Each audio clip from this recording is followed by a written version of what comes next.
Hey everyone, welcome back to the channel. Adrian here, and today we're going to be taking an eagle-eye look into Universal Orlando's newest theme park, Epic Universe.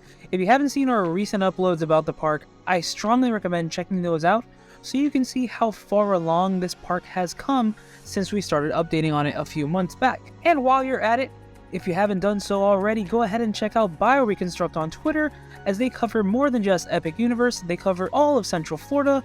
That includes the Disney parks, International Drive attractions, SeaWorld, and much, much more. Trust me, give them a follow, you will not regret it. Now, before diving into this Epic Universe update, I want to say thank you guys so much for tuning along to all of our crazy journeys. I know we've been doing some random things, whether it was SeaWorld, Dollywood, Busch Gardens. We've just been having fun all together, and thank you so much for tuning along with us. Now, with that being said, I want to say, if you guys have enjoyed these journeys and these videos like this for Epic Universe, do me a huge favor and subscribe to the channel, because this is what we will be bringing to you all year round. We're going to have some fun, amazing journeys.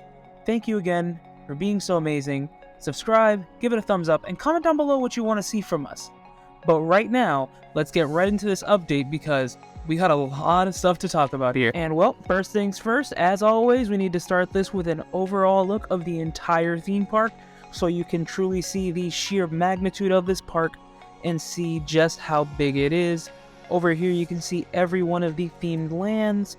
That includes Nintendo, How to Train Your Dragon, Universal Monsters, and the Wizarding World of Harry Potter. And of course today we're going to start over in the land of Berk, or well, easier to say, the How to Train Your Dragon land, in which over here we have, you know what I'm gonna say, a numbered picture thanks to a fantastic Bioreconstruct.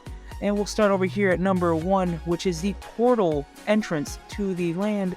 If you guys were unsure, every single land here, the 4 featured lands, all have entry portals, which is kind of cool if you haven't seen them. It's similar to what they have over in the Super Nintendo world in Japan and in Hollywood. It's a cool entrance tunnel. I can't wait to see how they theme these individually to these 4 separate lands. Number 2 here is the coaster track and supports for one of the roller coasters here in the How to Train Your Dragon land. 3 is service stairs, where coaster will dive under the bridge. So this coaster is going under the bridge. I always love elements like that. So if you think of Sheikara at Busch Gardens, it looks fantastic when it goes underwater and then back over and then down again. It's gorgeous.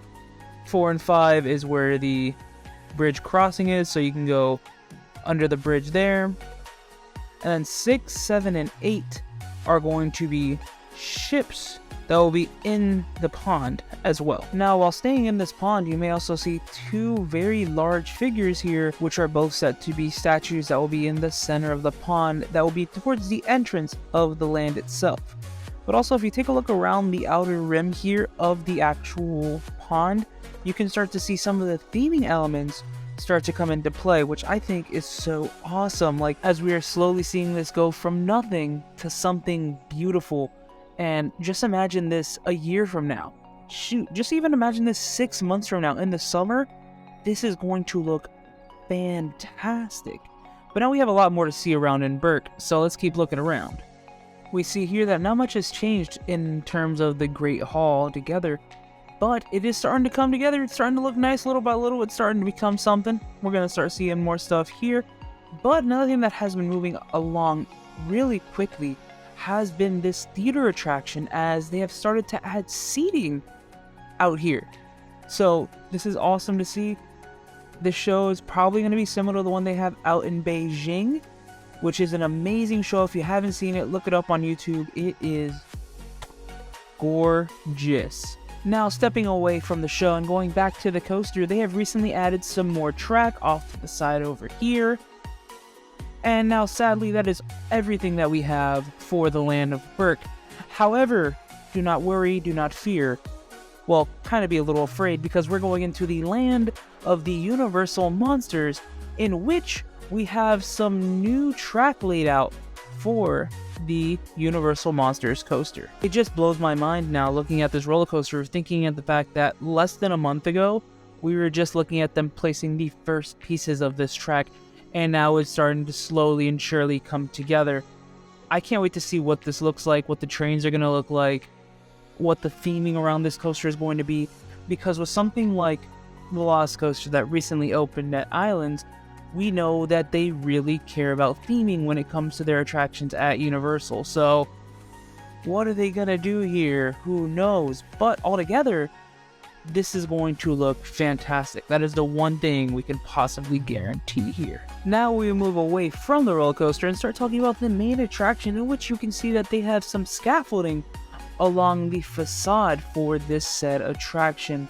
The attraction that will be featured inside of this building is going to be a Kuka arm coaster similar to Forbidden Journey. However, this will feature a lot less screens and a lot more animatronics, which is going to be phenomenal. Hopefully, fingers crossed. This is probably what I am most looking forward to in this entire park, and I know that's a huge statement, but this is what I've wanted to see for a very long time. I'm a huge Monsters fan. I love horror, so this is what I'm waiting for. But now moving away from the building and starting going towards the actual village setting, some of these buildings are starting to take shape, and now they are starting to look really good. Can't wait to see what they end up looking like when all the scaffolding is removed and everything is painted and all the facades are placed in the exact spots. Now we will leave the land of the monsters and enter the magical realm that is the Wizarding World of Potter, or well, the Potter themed area for this theme park. And to me, every time I see a Potterland, they always seem small from the outside, but once you're inside of them, they are massive. And this is shaping up to be something that is going to be very similar. Now, we know that this is going to be set in Paris just because of the set of the architecture and everything.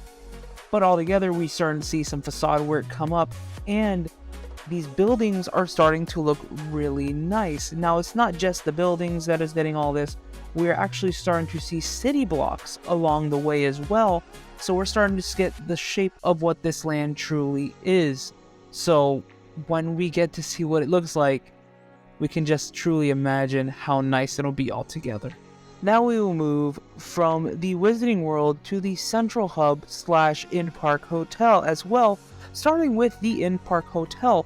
In here we can see that it is shaped up, the base work is there. There isn't much else besides the bottom base, but that will come with due time.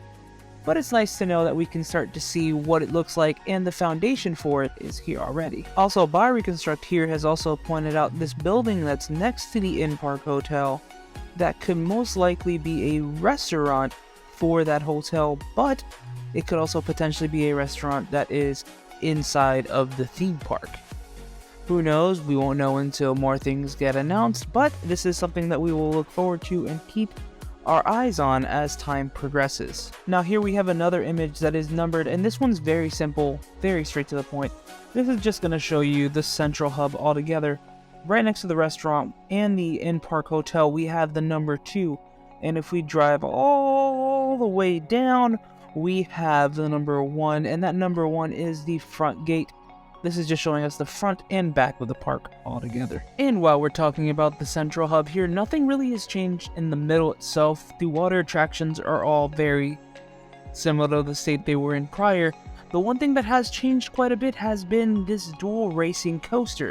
Now it is really cool to see, as they have added more stanchions and more track. Along with all of that, they've also added more support beams along the entire ride length as well.